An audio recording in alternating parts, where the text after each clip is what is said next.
Welcome back, Soul Purpose Leaders. This is Barke Faraj Kamas, and I am so happy to be here today. And guess what? We have an amazing speaker guest. He's gonna tell us all about it, okay? And I'm just excited, as you can see, my normal self, yeah. and I created this platform because I would love to actually share what other people are doing and it's like a showcase, okay? I would love to, like, if you're going to an art gallery or if you're going to a place that you are actually looking for people to connect with or people to help you in your career, personal life, or any time of your journey, and you don't have to go so far because you can just go to Soul Purpose Leader and you will find your kind of person. So here today, I am with Brian Kelly. Brian Kelly is an ICF, so accredited coach and senior consultant, whose 3-decade career spans business, technology, finance, and human development. Brian is a visionary connector, community builder, and human development specialist who helps people and teams unleash their human greatness so they can create better together. Brian believes in each person's unique human greatness, and the power of harnessing this is to amplify impact for teams, communities, and organization. Wow. Just that is like, oh my goodness, this is an amazing person. I can't wait to talk to him. Brian's encouraging in energy and relational and strategic approach invites the inclusive business leaders and teams he works with to expand their perspective, shift their mindset, and step into their vulnerability to strengthen their belief and their ability to create better together. Brian works with clients to understand the conditions that create greater contribution, fulfillment, and success, and then works with them using proven frameworks to help them create those conditions through the lens of their strengths. The results are greater self-awareness, confidence, connection, teamwork, creativity, innovation, producing better human and business results. I love that. Brian is the host of We Can Do Better Conversation. Ooh, I love that. That's amazing. It's true. We can all do better. And this one is a conversation video chat series, which invites inclusive conversation on topics relevant to leadership and bringing greater humanity to our workplace, communities, families, and relationships. Brian proudly serves to advance diversity, inclusion, equity, and belonging. He serves on the executive board of Overcoming Odds, where he has worked with executive director to create an executive board, strategic business planning, and expanding the reach and impact of the nonprofit mission. Brian is also a board member at the Sounding Board 360 Nation. You should check it out. It's amazing.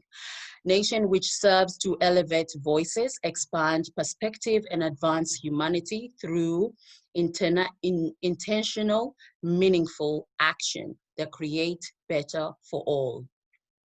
Brian has also served on Washington, D.C. Metro Area Chapter Board for several cultural-based national nonprofit focused on greater inclusion, diversity, professional development, and leadership development. Brian is a proud graduate of Boston College and holds a degree in business administration. Brian has earned multiple professional coaching certification, including his leadership coaching certification from Georgetown University's Institute for Transformational Leadership. Brian is an enhanced practitioner of conversational intelligence and a proud presenting member of Human First Club. Oh my God, I wish I could applaud him right now. Maybe I can. Welcome. I do. Thank you, Barke, for reading all that. Thank you so much, Barke, for having me on.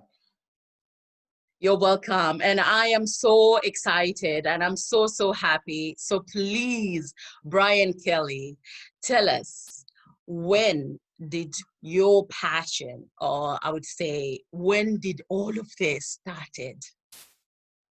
So I guess where the passion's probably always been there. I haven't always been connected to it. So I got reconnected to it as I was going through my first coaching program, I think is where it really started.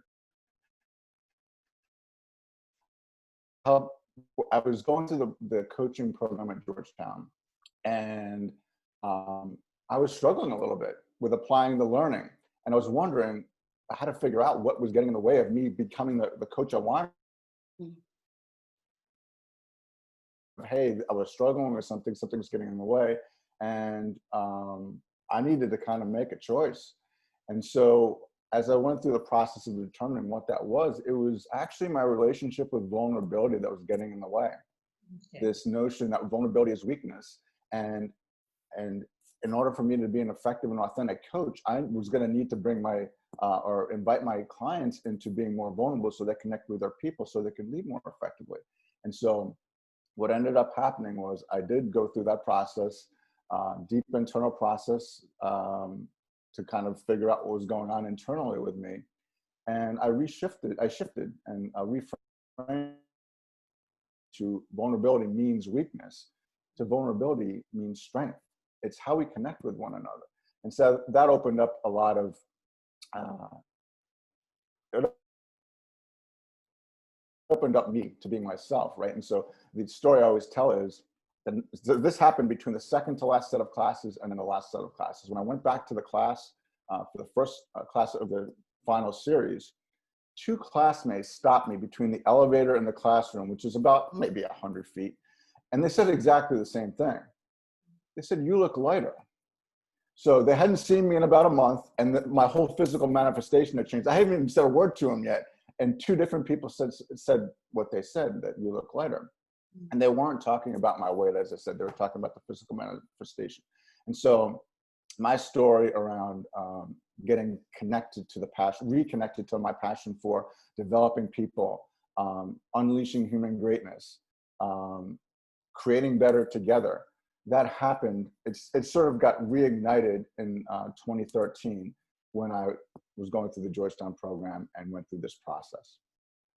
Wow, that's really amazing. And if we talk about vulnerability for a second there, because a lot of people, especially men, now it's becoming a known for men and also some women who are hiding the vulnerability or feeling like it's a weakness or they don't want to show it. So if we talk about that a bit more, just explain it to us in a way that, have you met this kind of people, or have you, even yourself, have you talk about what your experience, how did they react? You know what I mean? So because it's such a big thing. Mm-hmm. So the short answer is vulnerability is human. So we're all vulnerable. It's a different level of comfort with it, right? And in terms of how we choose to look at it. And that's what shifted for me, how I choose to look at it. I've been conditioned and I've developed the beliefs of vulnerability is weakness based on what I've learned and from influencers and from experiences. Then I had to check in with myself and I'm like, wait a minute, my role is about helping leaders connect with themselves so they can connect with their people. And how could I do that if I was having an unhealthy relationship with myself in terms of vulnerability and how I viewed that? And so I started looking at it deeper. I'm like, no, vulnerability truly is strength, but because it takes courage to step into that. And that's the challenge I think most of us struggle with is how we're going to be perceived when we are vulnerable, right? Worrying about what other people think. And not having connected or gained clarity on who we are and standing in our value and our confidence and learning, right? And so, and not having to be perfect or not having to get it right, but speaking what's your truth and from the perspective of what that you bring. And that's really all we have is our perspective, right? We talk about truth, right? But you have your experience, I have mine, we all have our own, and that's our truth. And so I talk often about expanding our perspective, expanding our awareness. I talk about expanding what like me looks like, right? And what I mean by that from a diversity and inclusion perspective is we see through the lens that we see through, right? No judgment. We just all have our own lens because of our experiences, our upbringing and the beliefs we've developed.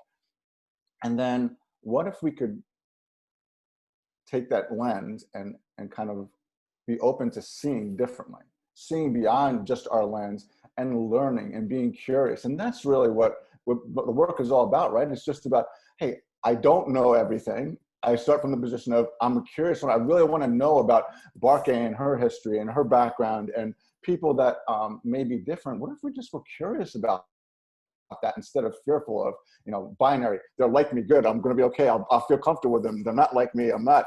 And it's a process, right? Because we're all on a spectrum of where we are. No judgment. But what if we all chose to be more curious and open and felt comfortable being uncomfortable? Because it can be uncomfortable going through growth and shifting and learning. And really, it's about unlearning. A lot of my journey is about unlearning, like I'm talking about with vulnerability, the beliefs around that, because really, we're always in choice. And so do we want to carry, in my case, my relationship with vulnerability going forward? And if I do, what does that mean for how I show up in the world, my personal relationships, my professional relationships, the opportunities I might be able to see or the possibilities I might see? And so my work is all about inspiring people and helping them see different possibilities than they currently see by helping them see differently. Wow. And also in your biography, when I was reading, it says that you are visionary connector, community builder, and you actually do develop for your human development specialist who helps people and teams unleash their human greatness. And you just say that on bringing the humanity. So I would like us to, if you tell us a bit more about that, in a way, how do you help the human, greatness? Well, how do you do that? How do you make the human of that person to come out and say, hey, you're worth it and you can actually do something good for yourself? Or what do you see that because sometimes we see what the person is capable of, but sometimes they don't see what they're capable of, if you can understand it. Yeah, and so it starts with like leadership, right? It starts with self leadership. So how well do you understand yourself? And so we start to look at it's through coaching and consulting work. And so what does that mean? So usually if we're talking about coaching, clients come because they want to change something. They want to grow in some area. And so they've got some goal in mind. But guess what ultimately needs to change in order for that goal to manifest, right? It's not like figuring out some formula or learning some new tactical thing. Often it's how they choose to see themselves and how they choose to see others. So it's a relationship with themselves. What is the story they're telling? How much of that may not be true? And how might they want to rewrite that story based on who they actually are, their authentic self, and getting connected to understanding, reconnected to who they are? Because I believe that when we're, early childhood, right? There's nothing we're kind of unfettered at that point, right? We're just ourselves. And then life kind of layers on, and then beliefs start to develop, and influencers, we start taking on beliefs of influencers. And then there's no real process during our education or our adulthood that says, hey, you know what, this is your time where you got to kind of take some time, figure out, who you really are. I mean, you just got to kind of, there's nothing, unless you're intentional about it, which some people are, about, hey, and we go through this discovery process and learning process about ourselves, but not in the sense of the lens we look through oftentimes still has a little bit of judgment in there. So what if the journey about adulthood is really about self-acceptance and self-love, and then we talk about more humanity in the workplace.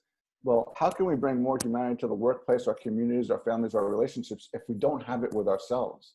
And so that often, in terms of the coaching aspect of it, is getting people to be more gentle with themselves and accepting, to the extent of what their story has been up until now, whether there's been trauma, whether there's been things that have caused them to see things a certain way, without judgment. And this is all in a no judgment zone. Like, what is, accept. And it's like forgiveness, right? Are you forgiving the other person for whatever they may have done?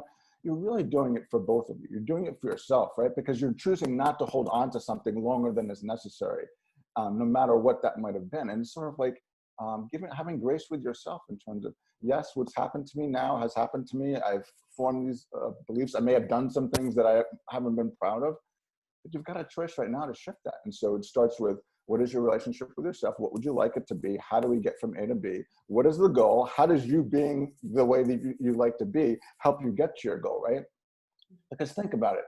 We get all focused on education, learning, knowledge. I've got to know this to be good at my job. How much of that really, most of that people can just learn, right? I mean, we're smart enough as adults to learn that. The thing people struggle with is the people-related things, their relationship with themselves, expectations of others. Most of the challenges that I work with people on in coaching, and it becomes into consulting to work with teams, it's what are expectations of others, and then what are the elements that are at play? Is it competition? Is I'm competing with Barkey for the next promotion? I could share with them, but I don't want to put myself at a competitive disadvantage. And what if we shifted that to collaboration? I bring my puzzle, I call it strategic interdependence. Barkey brings her puzzle piece, I bring mine, everybody brings theirs. And we're better together because we're all contributing to creating better through the lens of our strengths and our contributions. And so I think just human conditioning, societal conditioning has gotten us to a point. But now with neuroscience and different elements of awareness, we can kind of understand where we are, and we have the ability to shift that in terms of our mindset. And that's what essentially I am, as a mindset coach. And then I help teams move from learning and insight in their work through action circles. I call it action circles as my framework for that. And it's moving from learning and insights to meaningful, intentional action to become better, to create better, or to amplify impact. And that's really what I'm talking about when I talk about unleashing human greatness in people and teams and helping people tap into their uniqueness and bringing their full contribution of that uniqueness. Wow, that's really amazing, because it's personal that we have to conquer ourselves before we can move forward to the next step. But also what you said there, okay, when a person comes to you as they need help, or they want to make changes in their lives, they already made the decision to want to change. But when you, I don't know, do you go like in a business or in a company, do you talk to people? Because sometimes they don't ask for help, but they were brought to do to be taught, but they brought a coach and they have to work within a coach, but then they didn't ask for this help. How would that work in a way that is, to bring in a workplace and to understand? Because most of the time it's the heads, or I would say it's the management.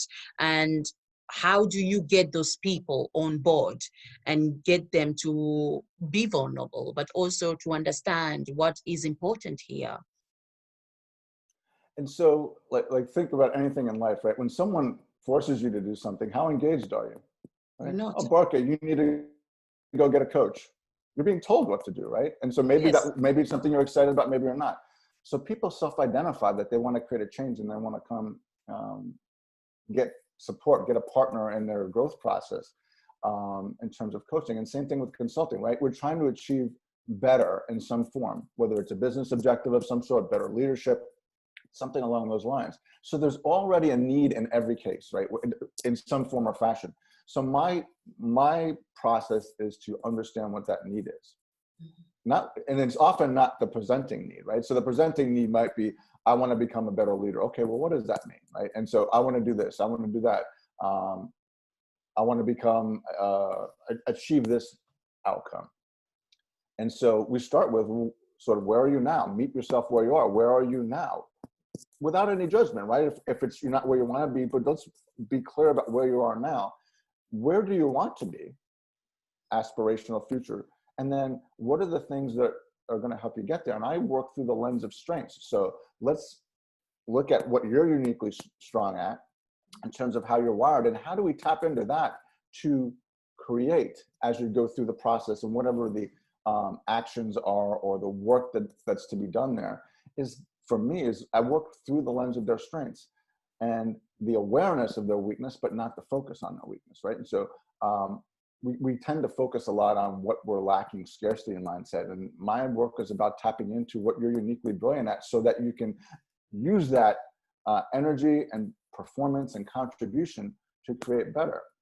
So that's what it's about. It's connecting to, whether it's groups and teams, it's getting grounded on where we are, where we're going, and how do we use the unique talents, contributions, energy and abilities of the people involved to help them get from where they are to where they're going. It becomes that simple. It's an A to B thing, but it's about clarity, lack of judgment, and creating your own conditions. And that's sort of the work, is how do we create the conditions for people to flourish? How do we create the condition for diversity, inclusion, equity, and belonging to not just be values on the wall, but lived values, and something that helps us create better business results and human results for our organization and our people. Yeah, that's really amazing, because end of the day, we have to understand that what you said earlier was that I love it in a way that if we overlooked that competition, or the way we envy another person, or the jealousy, because these things, sometimes we were brought up with it. Oh, look at someone else. Oh, they're doing so well. Why don't you do something like that? Or why you're so lazy? Okay. You know what I mean? So all these things have been conditioned since you were a child. And then now at work, you go there and again, you've been looked out. Every time you do something, your work has been either criticized too much. Somebody never tells you, acknowledges you. So this is a great impact, in a way that for people to understand and to also realize, what am I doing for myself, but also what am I giving back to others? And I believe that this is where we need to actually open up and see what actually we do, and what can we actually make a difference in other people's. Now, tell us about 360. 360? Mm. Oh, the 360 Nation, the platform? Yes. So the 360 Nation is a platform led by my friend Dennis Patoko, where he gives voice to people globally. I connected with Dennis earlier this year and started to become one of his featured contributors in April. He got me inspired on one of the Friendship Bench, which is a Humans First 360 Nation collaboration call. I got on the call there, and this person who I had met before, but just was laughing and just brought all this joy. And I'm like, and I needed it at that time. And I'm like, wow. And so I just was inspired. I'm like, I couldn't just leave that I was inspired and I had a good experience on the call, because they did have a good experience after that. But I'm like, no, I was inspired to write something. And so I started writing, and then I wrote a series about seeing differently, related to leadership and different topics related to that. And so 360 Nation is a community of helping to uplift humanity, and it's done through expressing yourself through writing. And so Dennis provides a platform to bring various different voices in there. And much like I've done with Humans First in terms of connector and visionary, is, when I get in there, I invite people that I connect with, that I say, this is something you might want to check out. Your voice is, something that more people need to hear. And I've brought several people into that. And it's been awesome, you being one of them, in terms of the work with Dennis there. And the whole thing is to kind of help people see differently from my perspective, and to give voice to maybe what some feel is the voiceless, because there's no voiceless there. The voice is, how do you help create better through the lens that you see the world through? And so 360 has been a great part of my 2020 journey so far, in connecting with Dennis and being able to reignite my my writing and expressing myself that way, because I turned that off for a little bit. And so that's been excellent. Wow, that's amazing. And talking about writing, I hear that the book is on the way. Tell us about it. Yes, it's interesting. I started this year with 0 books in my to my credit, and now at the end of this year, I expect I'll have 2. One's coming out probably this week. It's called Becoming You: Stories of Courage and Vulnerability. So we're talking about vulnerability. You get a little bit of the Brian story there on one of the chapters, and my chapter is on unlearning. And I believe that's one of the greatest opportunities for us as human beings. That personal development piece is unlearning and checking your assumptions, your beliefs, and your values. And so I talk about my story there, my journey through vulnerability into the work that I do now. So that's the book that will be coming out this month, Becoming You. And then we're both part of the Humans First book that will be coming out later this year. And so that's exciting to be part of that as well. And so this is a different way to kind of get my story out there and express myself. And it's interesting. This insight I had, and I continue to have, is it's really the difference between power over, and some people may think of that in terms of command and control, industrial age kind of mindset. Empower with, and the power over approach to leading and managing and, within the workplace, it's no longer valuable. It's no longer desirable and sustainable. So the power with and tapping into the unique brilliance of each person requires us to listen, to be curious about people that are different. Hey, what is your perspective on this? And think about when we're truly asking and inviting people's input, listening, and then assimilating that into, oh, wow, that will this better solution we never would have had if we only kind of saw it through Brian's lens, for instance. In terms, what good is it for me to hire you and try to make you think like I did, and funnel somebody down the mindset of, I need you to do it, and I need you to do it this way. It's like, really? We hire people for their brilliance, right? And then we try and mold them into something that it's compliant and, fitting the mold that's already there. And that stifles creativity, innovation, engagement. And I'm about unleashing human greatness. So I jokingly talk about, jokingly, but it's true. I'd like to retire the work mask. And the work mask is that last invisible piece of clothing many of us put on before we go into work, and just trying to survive the workplace because of the toxicity that may exist there. What if that didn't exist? What if we truly valued people and put them first? And, data's coming out now that when we do that, we get better business results. And when we stop myopically focusing on 90-day cycles and start thinking about the mission of the organization, the service element of the organization, and what we're trying to create and who we're trying to create it for, and serving that in the long term, we create better business and better human results. And so the element of the long-term view is something I'm passionate about too. I think there's too much myopic focus on the short-term view. And when we think about the big picture and then everyone's contribution to that and inviting that, that's how we create better together, open hearts, and amplify impact. Yes. Oh my goodness. Yes, yes, yes. We need to do that. So let's create this. And also, you just didn't stop there. You had to go and you meet other people who have the same belief system, same kind of vision in another group that is called Human First. Tell us your journey. How did you bump into this? It's funny. The short answer is through LinkedIn somehow. I really don't remember whether it was Mike Vacante, the founder, posted it or someone else posted it. And I was like, that's curious. So I started looking into it. I went to the website and just started looking. I was like, yeah, that feels really aligned to where my passions are. I'm curious about it, back to those same qualities. I'd like to learn more. And so I started, they started having, Humans First started in October of 2018 with live events. They started having these online Zoom calls in March of last year. And so I joined, and I invited a few people with me, and one of the people I invited joined me.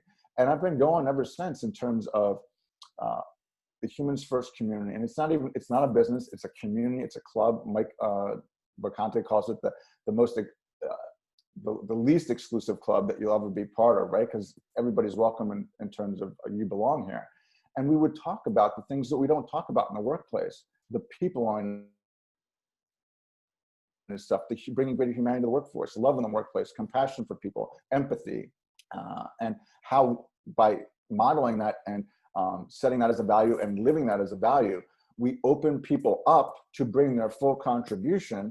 And then when we stop thinking in terms of competition, but celebrating not only our own brilliance, but also other people's, we start to elevate contribution, elevate the solutions we're able to bring, and start releasing all of this suppressed contribution, value, and positive energy. And that's the thing too. I think that we need to unmute people. That's really what it comes down to. The whole work mask is representative of suppression and muting. When we unmute people and invite their ideas, that gives us the diversity of perspective. When we get diversity of perspective, we start to get more aligned with better solutions. And so the communities that we are both located in from a business perspective and those that we serve that are now more diverse than they ever are. And that's not going to change. It's just going to get more diverse. And so it becomes a community where we can connect, learn together, grow together, and now move to activate, to bring this kind of work into organizations to help them create better together. And that's what I'm passionate about now, is activating and bringing this work to organizations, and then expanding the reach so that everyone across the world, no matter what their identity is in terms of how they self-identify, they see themselves there. And so that's the work we continue to in terms of expanding inclusion within the community so that we can truly have a representation across all spectrums. Yes, and that is so true. And it's amazing thing. I will share on the links later about this as well. Brian, you also are involved with the Action Circle. So tell us about that. Oh God, guys, this man, okay, he's like an octopus, okay? His hands and ears and everything is just everywhere, and he's just like magnet, okay? So we can never, finish him. It's just like, this is only a beginning.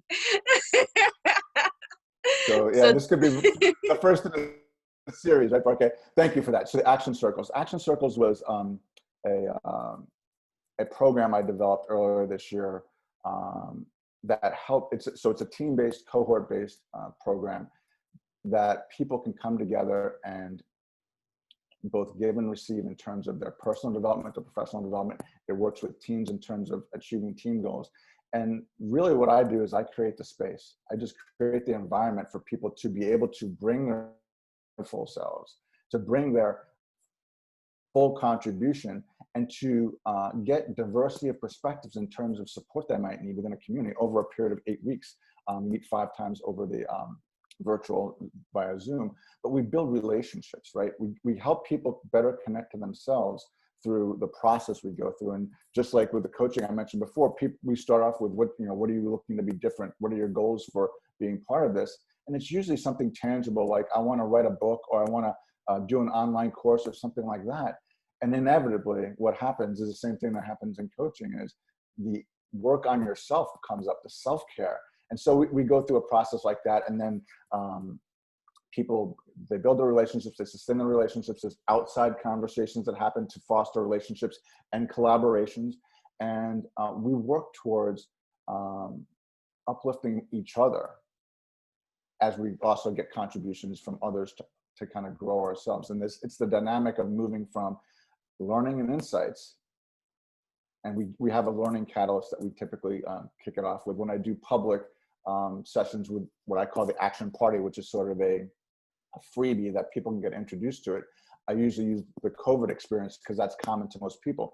But the learning catalyst can be anything from a blog post or a TED Talk or something along those lines that's just meant to spur your imagination and your passion and your inspiration to take action. So you take the learning and insights, and then what do you then inspire to take action on? And so what does the first step look like? And so it's a movement then from learning insights to action, to becoming better, creating better, and amplifying impact. And we've had great success with that, and we're gonna take it to the next level and do something in terms of a consultancy around that too, that we can bring into businesses. So I'm excited about that. wow, I'm excited too. This is going to be amazing, and I can't wait to see your journey, because you are going places and it's just wow. I just can't wait. So if you're like me, you're interested, this is the guy. You just have to look for him and get in contact. Tell us about, do you have anything, okay, you already said something is coming up, but do you have anything that is going to be recently? So your book is coming out, you said this week, isn't it? By end of this week or next week? It's supposed to be, we have this event on sort of a launch event, I guess, on Saturday, the 29th. And so that's for the Becoming You book. I'm also going to be a speaker at the Amplified DEI Summit, which is happening September 28th to 30th. Excited about that. And so more will be coming out. You'll start to see more stuff at the end of this week on that as we start to roll out the promotions on that. And so contact me. I believe you're going to provide my contact information if you're interested on that. I've got a link for you to kind of learn more about that and to register. There's over 70 speakers across the globe that are going to be speaking on various aspects of diversity, equity, and inclusion, and how we amplify that. And so it's going to be an amazing 3-day event, and I encourage you to check it out and to contact me to learn more about it. Amazing. I would like to ask you, what is the message you want to send to the world? The message I would send is I matter. And when I say that, I mean it from your own, it's your voice speaking, and getting people more in the mindset of I matter. And that's not from an ego perspective, that's from a truth perspective, and saying, how do I get more connected to myself? How do I unlearn some of the beliefs that aren't serving me right now? How do I get to the point where I make the choice to leave them behind and step into who I authentically am? And so it's unlearning, unmuting, and unleashing your human greatness. And so in order for us to do that, it's taking the time to kind of determine who you want to be. And what is it that you want to leave as a legacy?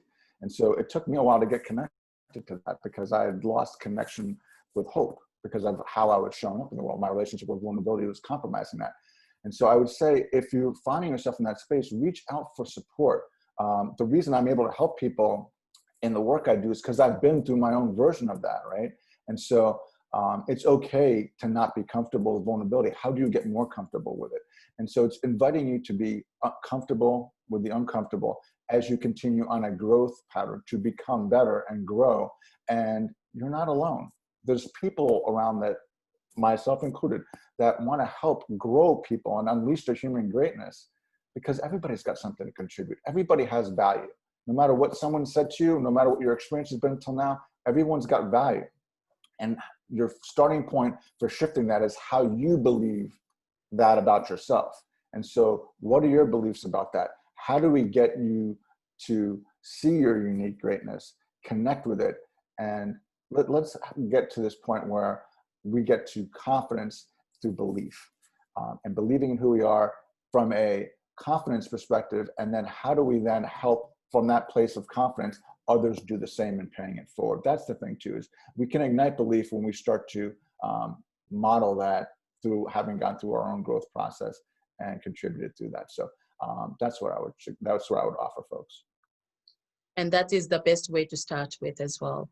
And you all hang out a lot in LinkedIn, isn't it? LinkedIn is a great way to connect with me. My website, I'm on all the social media. So BrianKellyLeadershipCoaching.com and Brian Kelly Leadership Coaching on most of the social media is what my handle is. So yep, feel free to reach out. Thank you And I so look much, forward to Brian. connecting with so many of you. And thank you for having me, Barkay. It's been a wonderful, wonderful conversation. It has been, and I am so happy and I'm so grateful. And I wish that you, if it's okay, to come back one day, and because I've got bigger plans for this platform. So thank you so much, and I'd be honored. Thank you. I can't wait for the next one that we're going to be together. So thank you, and goodbye, everybody, and I shall speak to you soon. Do you want to say anything before we go, Brian? Just thank you, and go after it. Become the person you were meant to be, and courageously take that action. If you need support, there's people around like me to help you. Exactly. Thank you so much. Take care, everybody.